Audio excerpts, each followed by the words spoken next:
Um,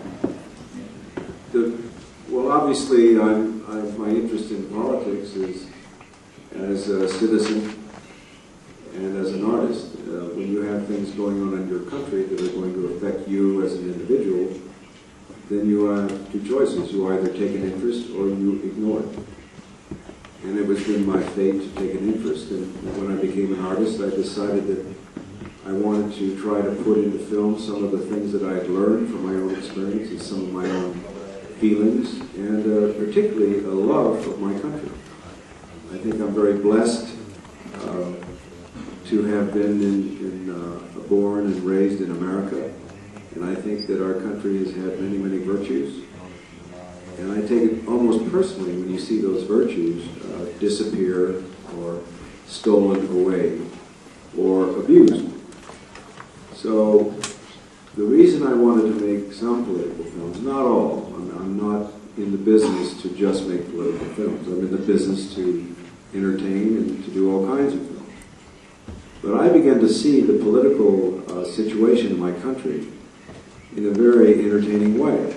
And I thought, well, I will try to point an arrow at certain things in my country that are occurring.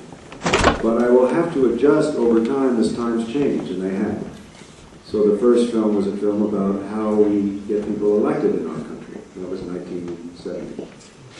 And the statement that I wanted to make was that, in a very dark, comic way, was that we get people, we're more interested in cosmetics than substance.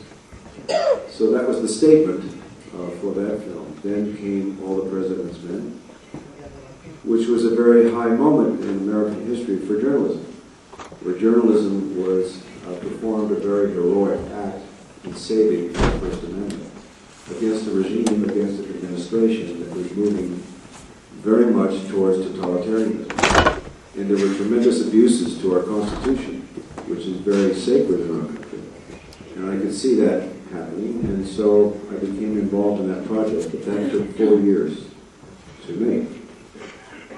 Then there were other films. 3 Days of the Condor was simply about the effects that a government agency that has no supervision, has no accountability, and is not in anyone's control but its own, the actions that that agency is taking, how that could affect an individual, and and so it was meant to be kind of a thriller.